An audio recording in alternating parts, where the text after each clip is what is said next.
Coach, I think this was a really emotional series for a lot of different reasons. Emotionally, where are you right now?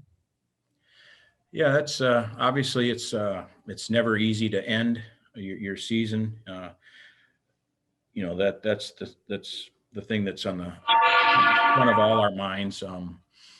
This we just talked to the group, and it's never easy. You look at how we ended last year, and like everybody else, it was just over, and nobody really knew how to react.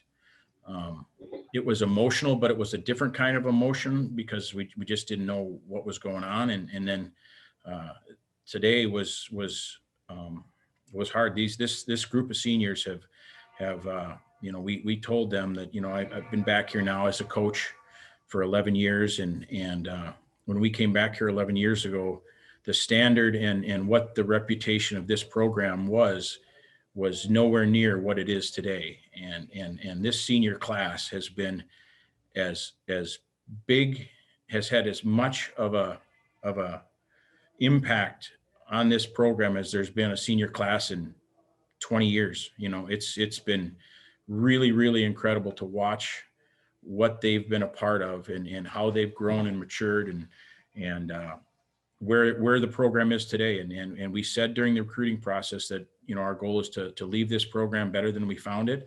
And these senior class certainly did that. They're all going to graduate. They're all really good students. They've been great ambassadors of Bowling Green State University and our hockey program, and they've done great things on the ice. They've actually won 20 plus games a year, all 4 of their years. They've been to an NCAA tournament. They've been to WCHA championship games. They've accomplished a lot, and we really feel for these guys because we feel like they're worthy of moving on and have done a lot this year. But that stuff's out of our hands. But emotionally, the biggest thing is you really feel for these kids because it's never easy because they put so much into it. Hey, Coach, one thing I saw you do was play an all-5 forward power play. Was there any thought about playing 4 forwards at the 4-on-4 at the end of the game there? Yeah, we thought about, we at 4-1 and we went 4-on-4, and we kind of discussed like, should we pull the goalie and go 5-on-4 with the 4-on-4? And we just, again, we weren't sure. We just didn't have a lot of, it just seemed like, we just didn't have a lot left, and maybe that would have jump started us. I don't know, but we were hoping to go into the third period. At 3-1, we got that power play goal late there, which was big for us. A really good play by Sam, and we were hoping to get the opportunity to get something early. Our goal was, after the second period, our goal was to try to score a goal the first 10 minutes of the period and won the second 10 minutes and get this thing to overtime. Unfortunately, we weren't able to get anything going there in the third period, and Northern kind of got some stuff going, and it was I guess a frustrating third period would be the best way to describe it.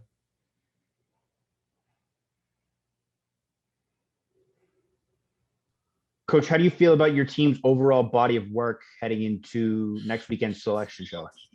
That's a really hard question, because again, we just told the guys there's been 3 or 4 teams whose seasons have ended this weekend, and I see a lot of people advocating for their teams, as they should. And we won 20 games. We played as many games on the road as I think everybody but Arizona State, who played all their games on the road. We've won 10 games on the road. We've swept a ECAC champion on the road. Again, I don't know what the committee is going to decide. I don't know what this means.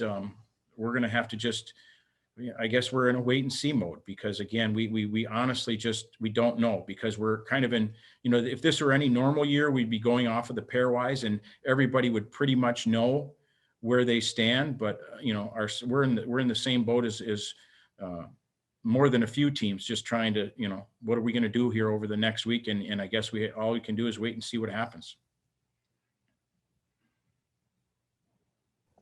Coach, have you had a conversation? I don't think you and I have talked about it any, but have you had a conversation with any of these seniors about any of them, a chance of any of them coming back next year? I know they're all a little bit older than typical athletes, but we've talked about that a lot. But with the option of an additional year, do you expect any of them to be able to return, or what's that Yeah, we've tried to be very respectful of that process.